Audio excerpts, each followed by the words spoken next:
Some of the best posters that ever came out were for the Dark Knight trilogy.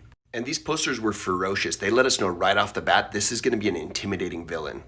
This one with Joker's back to us, he's got his knife, a classic Joker move. He's holding the Joker card and he's imposing like he's taking over the city. It's his city now. There was tons of posters for this movie. This one was so great because it's a ton of different playing cards arranged into a collage to create Batman.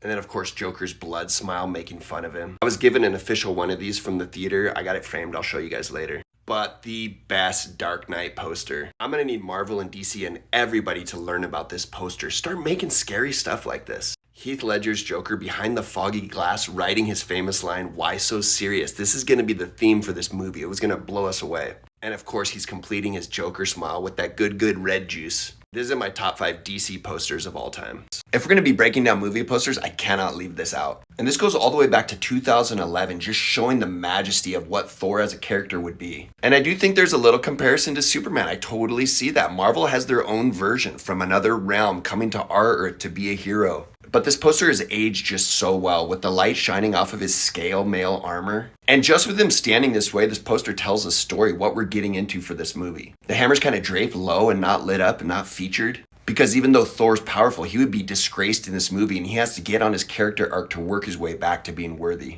I always love this poster. And they also did some of the floating heads ones, which Marvel always has to do. For the Dark World, they tried to do some more action shots. It was okay. But Ragnarok absolutely brought movie posters from Marvel back to the forefront. And they managed to take the floating head idea where you see every character and still make it badass. And of course, Thor Love and Thunder posters were perfection. Quite simply, one of the best posters Marvel has ever put out. Some say it's better than the movie. Now, Iron Man 3 had a lot of movie posters, but not all of them were epic. There's one emotional one that tells a story. I remember seeing this movie poster in the theater and just knowing this movie was going to be dark. Tony Stark just burned out, crashing, falling, having one of the lowest points in his career. In Iron Man 3, suffering from panic attacks, anxiety, depression, and nightmares that haunt him. Frequently mentioning that his mind has never been the same since New York. Tony Stark became a broken man. It's one of the reasons we love him. His relationships are stressed out and his house was absolutely destroyed. And this is the poster that just said it all. Tony Stark, the brilliant mind, one of the leaders of the Avengers, the leaders in technology and society, absolutely wrecked mentally, physically. This is going to be a movie where we see his sadness.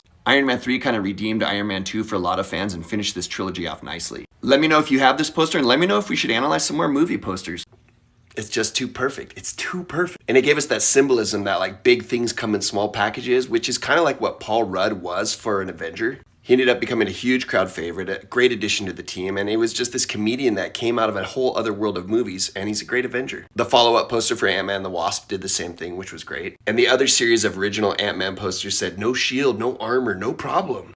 Hanging out with Tony. But my all-time favorite is this one, standing on the hammer. And this poster's so iconic because here he is on one of the most cosmic, powerful weapons ever, enchanted with magic. But the truth is Ant-Man's powers and this technology are always underrated. It's some of the best technology in Marvel. Solid set of posters. Do we keep it rolling? This movie had a ton of movie posters. I'll show you my favorite one at the end. But any of these action sequences with Superman doing his thing, flying over the city that he loves, love it. This sideways poster where he's looking off in the distance, he's had his first flight, he's figuring out who he is, he got his suit and the cape is just flowing.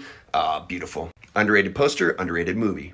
But this poster. Nowadays, comic book movie posters don't do stuff like this that's artistic and showing story from the movie. Instead, they just want to put everyone's face together in a jumbled mess. But here's Superman, the Man of Steel, in handcuffs. This was one of their promotional materials. Y'all could help me list layers and layers of symbolism here. Of course, Superman could break out of the cuffs at any time. But he will do whatever it takes, even limit his power, even limit what he's capable of to take care of humanity. I want my people to feel safe. I want them to be safe around me. Zod was threatening to murder humans and Superman says, "I will do what I must." That's the beauty of Superman. And they also had a similar contrasting poster of Zod in shackles back on Krypton. I love this movie.